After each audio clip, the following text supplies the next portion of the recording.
hoping that looks okay and everybody can see it. Mhm. My name is Kevan Main. I'm with Mote Marine Laboratory. I've been working in the field of aquaculture for more than 35 years and have been with Mote for about 21 years now. I want to introduce the rest of our team. Evan Barniscus, he's the vice president at Mote in charge of our aquarium. He is responsible for everything that happens in our public outreach space at the Mote Aquarium. And Dennis Peters, who is our industry team member. He is with Gulfstream Aquaculture and has been very instrumental in the development of a project where they're going to be deploying a cage off the coast in the Gulf of Mexico. And then Dr. Laura Tiu, my colleague from Florida Sea Grant. She's an extension agent, has been working in this field for a long time. And Laura and I have worked together on a number of different projects. So I want to introduce you to Mote Marine Laboratory first. We are a 68-year-old institution. We're a private, not-for-profit research laboratory in the beautiful Sarasota coastal area. And this is our main lab headquarters, where both a number of our research staff are located, as well as our public outreach aquarium. In addition to that facility, which between that facility and our other institutions, we have almost 280 staff today. So we've grown quite a bit since I joined the staff. We had about 125 back then. Now we're up at 280. We currently have about 6 different locations. And this one up here in the upper right corner is the Mote Aquaculture Research Park, where we have been doing research for the past 20 years on the development of land-based recirculating system technologies. And our Mote Aquarium is a small but well-diverse aquarium. We have over 100 exhibits at that facility and in about 75,000 square feet of space. Some of our exhibits highlight aquaculture, but there was no exhibits in place that were exclusively focusing on it. And so thanks to the funding that we received from this project, we were able to develop a exhibit for the aquarium to inform the public about a new type of aquaculture, open ocean aquaculture. And our target audience was the aquarium visitors, both children, adults, summer camp students, school groups, a whole range of different people come to the aquarium. So we assembled a team of people to put together our exhibit. There's an exhibit team who actually design and build the exhibit. So they were part of the team. We had 2 members from the exhibit team. We had an aquaculture scientist, that's me. We had an extension agent who works in public outreach in aquaculture, or Laura Tiu, and an education specialist on our staff, as well as a videographer and a public relations team member. And so what we did was we would get together on Zoom, just like this, every month and have design meetings. We started those in 2021. And we'd meet, discuss what we wanted to accomplish, what we wanted to communicate. The design team would go back, put together drawings and ideas about how to communicate that. And then all of the team members would provide input. So we ended up building the exhibit in 2021 and we opened it in 2022. So here is what the exhibit looks like. It's quite large. The exhibit, the goal again was to communicate about offshore or open ocean aquaculture. And so we decided the best way to do that was to put together a variety of different ways to reach our audience.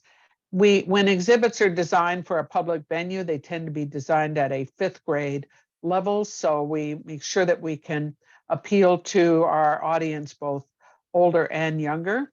And so we decided that this was our theme to solve the puzzle. The world has a puzzle to solve, so we had all these puzzle pieces, and in them we would include information about aquaculture, first introducing the topic, what it is, showing the challenges that we face with growing population and limited food supply, showing some pictures of what types of offshore cages might look like. This is such a cool one right here, this round circular cage, kind of an exciting technology for growing fish in the sea.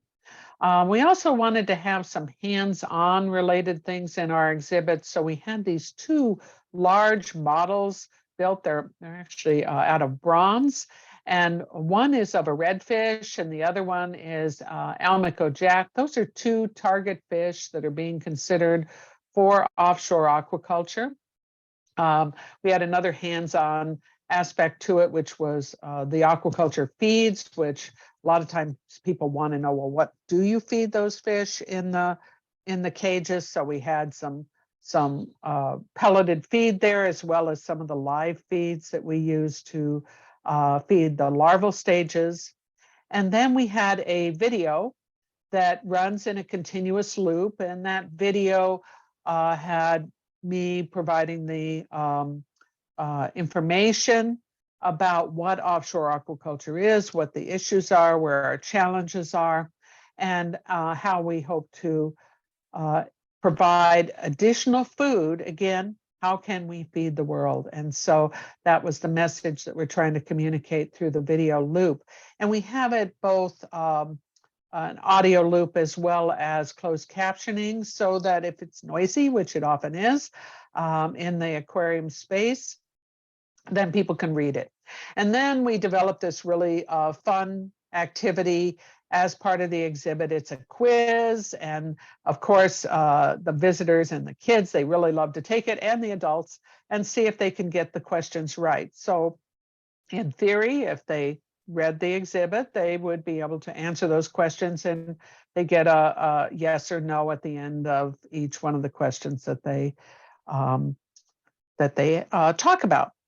So the other, we did have one other place that we displayed this. We did have our video loop in another portion of the aquarium. We have a separate area where we have, it's called the Oh Baby exhibit, where we have a lot of baby fishes and invertebrates for people to see. And we ran this video loop there. So if they don't see this exhibit, they had another opportunity to see it in another portion of the aquarium. So in terms of what we were able to accomplish over the year in 2022, we measured the number of visitors to the aquarium. Again, we're one of the main attractions in Sarasota. So we had 314,000 visitors to the aquarium that were able to interact with the exhibit. Of those 314,000, we do collect statistics on a few types of groups. For example, school groups.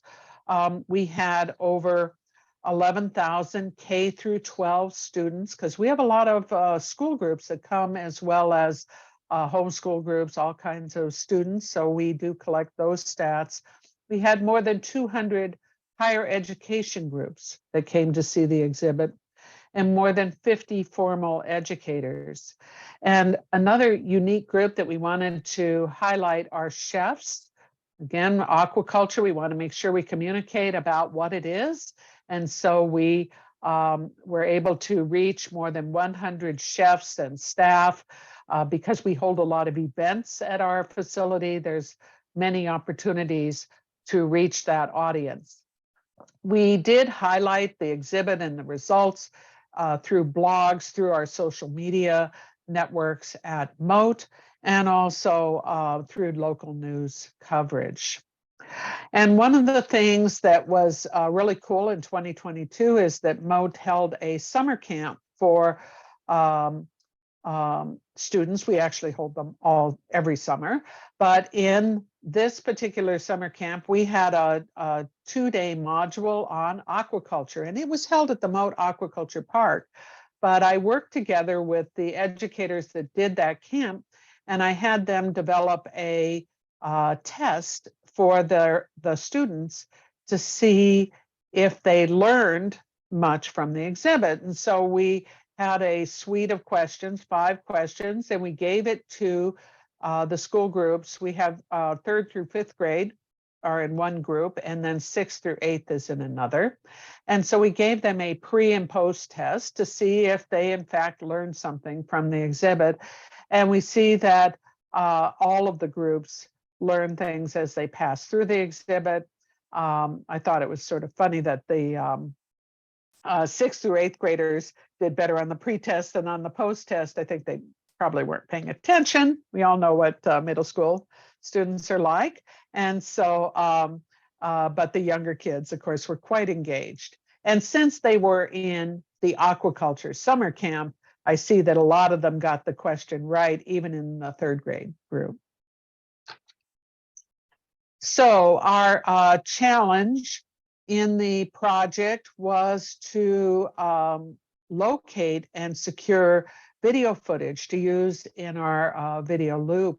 There is not very much out there on offshore aquaculture, and a lot of it is proprietary. Thanks to NOAA, we were able to obtain some footage that they had gotten from some industry partners, and so we had some video footage to include in there, but there is not enough out there. So we really need to get more footage of not only open ocean aquaculture, but all types of aquaculture so that we can use it in these types of educational outreach displays. But we had a real opportunity here, and our goal was to educate children and adults about this rapidly developing and changing new field of open ocean aquaculture. There are 2 farms that are working to become established in the Gulf of Mexico, and there's been a lot of controversy about those farms and what their impacts might be. And so our goal was to provide accurate science-based information to the public about this so that they would have a better understanding of it.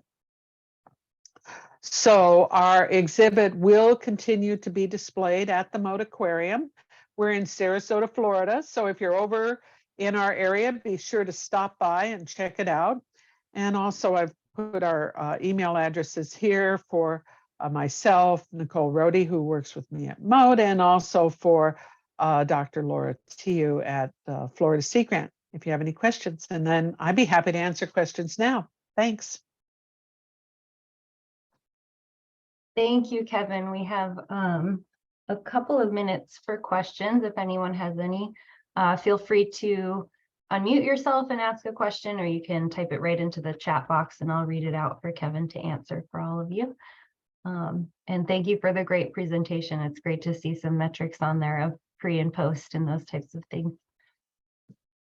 Sure.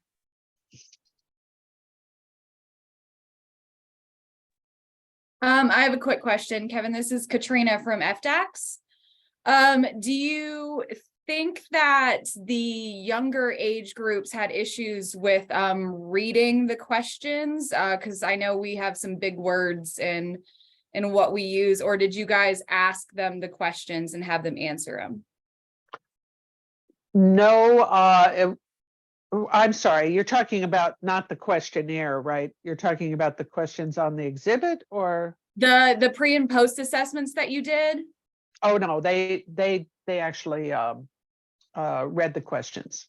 Yeah. Again, it's third through 5th grade, so all in the reading group. Okay, yeah, because I've had just personally, I've had some experience with teachers, especially in that age level, where they some of the kids had a hard time understanding, those larger 3-syllable words, sometimes, especially in the 3rd grade level. Mm-hmm. Well, I have to say I wasn't present when they were doing the quiz, but they have about 3 different staff members that work together with the students. So my guess is that there's plenty of help if anybody has questions when they're working on it. And then the group themselves, they tend to be somewhere around 15 to 20 students in each summer camp group. And so that they'll rotate them around, 3 staff members, it's a good coverage for it.